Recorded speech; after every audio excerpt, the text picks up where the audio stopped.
Good morning student, learn with me channel में आपका स्वागत है। आज मैं आपको सूरदास लेसन पढ़ाऊंगी जिसमें हम आपको पहला पद पढ़ाएंगे जिसमें है आपको चरण कमल बंदो हरिराई, जाकी कृपा पंगु गिर लंग है, अंधे कौ सब कुछ दरसाई, बहिरो सुनय गूंग पुनि बोले, रंक चले सिर छत्र धराई, सूरदास स्वामी करुणा में बार बार बंदो तिह पाई। यहाँ सूरदास जी भगवान से प्रार्थना कर रहे चरण कमल बंदो हर जाए। चरण कमल मतलब सूरदास जी कहते हैं कि मैं ऐसे, हे प्रभु, मैं आपके कमल रूपी चरणों की क्या कर रहा हूँ, वंदना कर रहा हूँ। जाकी कृपा पंगु गिर लंगे, यानी जिनकी कृपा से पंगु, पंगु माने बिना पैर वाला, गिर माने पर्वत, पर्वत को भी लांग सकता है, अंधे को सब कुछ दर्शाई, अंधे व्यक्ति को सब कुछ दिखाई देने लगता है, बहिरो सुने गूंग पुनि बोले, यानी बहिरा व्यक्ति को सुनाई देने लगता है और गूंगा पुनः बोलने लगता है, रंग चले सिर छत्र धराई, रंग माने गरीब, गरीब व्यक्ति क्या हो, अपने सिर पे छत्र धारण करके चलने लगता है, यानी वो अमीर हो जाता है। सूरदास स्वामी करुणामय बार बार बंदो तिह पाई। सूरदास जी कहते हैं कि हे प्रभु, हे करुणामय, अगर आपकी कृपा जिस पर हो जाती है वह असंभव से असंभव कार्य भी क्या हो जाता है, संभव हो जाता है। अतः ऐसे हे दयालु श्री कृष्ण, मैं आपके चरणों की बार बार वंदना करता हूँ। इसमें आप संदर्भ ऐसे लिखेंगे, प्रस्तुत वंदना पद महाकवि सूरदास द्वारा रचित सूरसागर महाकाव्य से उद्धृत है। यह हमारी पाठ्य पुस्तक के काव्य खंड में पद शीर्षक के अंतर्गत संकलित है। और आप इसका प्रसंग लिखेंगे, प्रस्तुत पद में महाकवि सूरदास ने अपने आराध्य के चरणों की वंदना की है। फिर व्याख्या डालेंगे। भक्त सूरदास कहते हैं कि हे प्रभु, मैं आपके चरण कमल रूपी चरणों की वंदना करता हूँ, जिसकी कृपा से लंगड़ा व्यक्ति पर्वतों को लांघ जाता है, अंधे व्यक्ति को सब कुछ दिखाई देने लगता है, बहरा सुनने लगता है, गूंगा फिर से बोलने लगता है और भिखारी मुकुटधारी राजा बन जाता है। सूरदास जी कहते हैं कि हे करुणामय और दयामय स्वामी, आपकी कृपा से असंभव कार्य भी संभव हो जाता है। अतः ऐसे दयालु श्री कृष्ण के चरणों में मैं बार बार वंदना करता हूँ। और काव्य सौंदर्य भी आपका आता है, तो इसमें भाषा ब्रज है, शैली मुक्तक है, रस भक्ति है और गुण प्रसाद है। अलंकार इसमें आप पाएंगे रूपक, अनुप्रास और पुनरावृत्ति प्रकाश। छंद पाएंगे गेयपद, शब्द शक्ति इसमें लक्षणा प्रयोग किया गया है। दूसरा है आपका अविगत गति कछु कहत न आवे, ज्यों गूंगे मीठे फल को रस अंतर्गत ही भावे, परम स्वाद सब ही सुनिरंतर अमित तोष उपजावे, और मन बानी को अगम अगोचर सो जाने सो पावे, और रूप रेख गुण जाति जुगत बिनु निरालंब कित धावे, सब विधि अगम विचार ही ताते सूर सगुन पद गावे।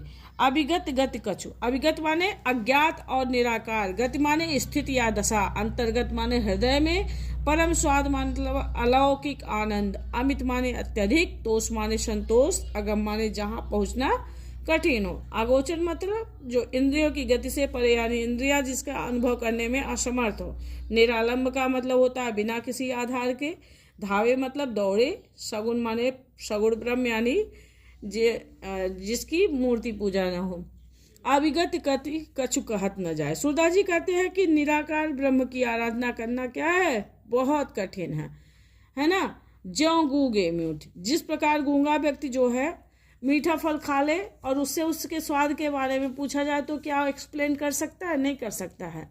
उसी प्रकार भगवान की भक्ति को हम शब्दों के माध्यम से व्यक्त नहीं कर सकते हम।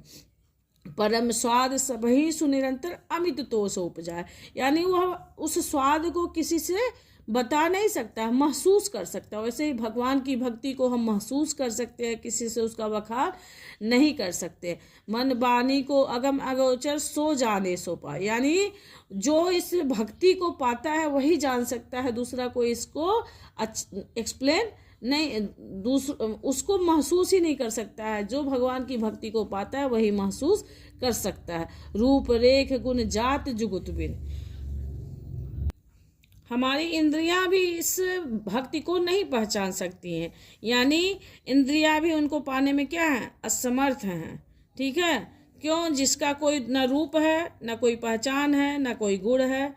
अतः ऐसे ब्रह्म के पीछे हमें दौड़ना क्या है, हम दौड़ते ही रह जाते हैं, है ना। रूप रेख गुण जाति जुगुत बिन निरालंब कित धावे, हम उसी भगवान के पीछे दौड़ते रह जाते हैं, लेकिन हमें उनकी प्राप्ति नहीं होती। सब विधि अगम विचार ही ताते सूर सगुन पद गावे। यहाँ सूरदास जी कहते हैं कि हम सब तरफ से भगवान की भक्ति के लिए विचारते रह जाते हैं, लेकिन उस निराकार अगम में अगोचर भगवान को पाना क्या हो जाता है, मुश्किल हो जाता है, उसका वर्णन करना मुश्किल हो जाता है। क्योंकि जब तक हम शुद्ध हृदय से भगवान की भक्ति नहीं करेंगे, हमें भगवान की प्राप्ति नहीं हो सकती है। यहाँ सूरदास जी ने इधर जो जितने भी पद गाए बहुत अच्छा गाए हैं, इसको पढ़िए, बहुत आनंद मिलेगा। किलकत कान घुटुर वन यावती, मन में कनक नंद के आंगन, बिंब पकड़िबे धावत, कबहू निरखी हरि आप छाह को, कर सो पकरन चाहत, और किलकी हसत राजत दोई दतिया, पुन पुन तिहि अवगाहत, कनक भूमि पर कर पग छाया, यह उपमा इक राजती, और करि करि प्रतिपद प्रतिमणि वसुधा, कमल बैठ की साजती, बाल दशा सुख निरख जशोदा, पुनि पुनि नंद बुलावती, और अचरा तरले ढाक सूर्य के, प्रभु को दूध पियावती। मैं अपनी सब आप इतना पढ़िए, बहुत इंटरेस्टिंग है ये वाला। किलकत कान घुटुरों आवत, किलकत माने, यहाँ सूरदास जी कहते हैं कि यहाँ श्री कृष्ण की बाल दशा और उनकी मनोवृत्तियों का वर्णन किया गया है। किलकत माने किलकारती मारते हुए, है ना। कौन? श्री कृष्ण घुटने के बल क्या कर रहे हैं, आ रहे हैं, और क्या कर रहे हैं, मणिमय नंद कनक, नंद कनक माने सोना, तो मणिमय कनक नंद के आंगन, यानी नंद जी का आंगन कैसे है, स्वर्ण से मणियों से भरा हुआ है, और उसमें क्या कर रहे हैं, बिंब पकड़िबे धावत, श्री कृष्ण अपनी परछाई को पकड़ने के लिए दौड़ रहे हैं।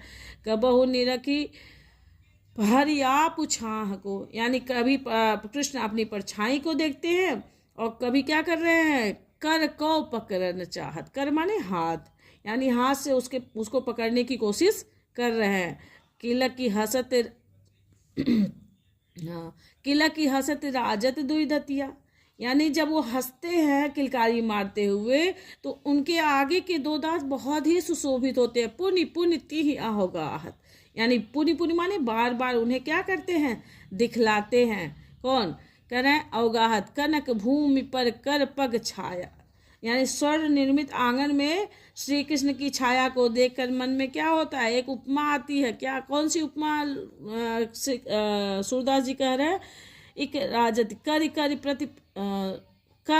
प्रतिपदि वसुधा, और कमल बैठ की साजत। ऐसा लग रहा है जैसे मणि में जब वो बैठे हुए हैं, मणि रूपी आंगन में जब वो बैठे हुए हैं, तो ऐसा प्रतीत हो रहा है जैसे पृथ्वी ने कमल को के आसन को सजा दिया हो।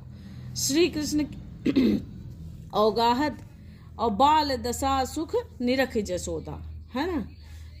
भगवान कृष्ण की, श्री कृष्ण की बाल लीला के सुख को देखकर माता यशोदा क्या कर रही हैं, बार बार पुनि पुनि नंद बुलावत, बार बार नंद बाबा को बुला रही हैं, और क्या कर रही हैं, अचरा तरले ढाक सूर्य के, प्रभु को दूध पियावत, और अब श्री कृष्ण को क्या कर ले रही हैं, अपने आंचल में ढककर उनको क्या कर रही हैं, दूध पिला रही हैं, है ना। बहुत ही अच्छा, ये श्री कृष्ण के बाल लीला का इतना अच्छा वर्णन सूरदास जी ने किया कि एकदम मन खुश हो जाता है इसको पढ़ा के।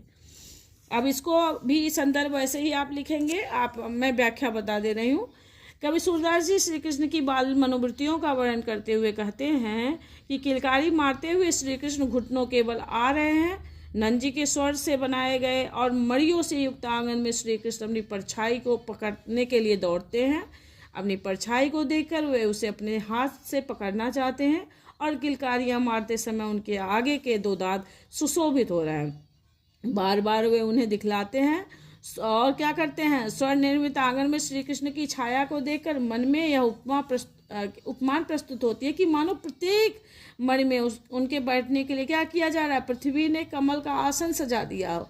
और श्री कृष्ण की बाल लीला के सुख को देखकर यशोदा बार बार नंद को बुलाती है और अपने आंचल से ढककर सूरदास के जो कृष्ण को क्या कर रही हैं, सूरदास जी कहते हैं कि माता यशोदा कृष्ण को अपने आंचल से ढककर उनको दूध पिला रही हैं। ठीक है, तो इसमें भी आप भाषा ब्रज ही रहेगी, शैली मुक्तक है, रस तो एकदम क्लियर हो रहा है कि हाँ वात्सल रस है, गुण आपका प्रसाद और माधुर्य दोनों रहेगा, अलंकार आपका उत्प्रेक्षा अलंकार और पुनराप्रकाश रहेगा, अनुप्रास रहेगा, और छंद आपका गेय पद रहेगा, शब्द शक्ति आपका लक्षणा रहेगा।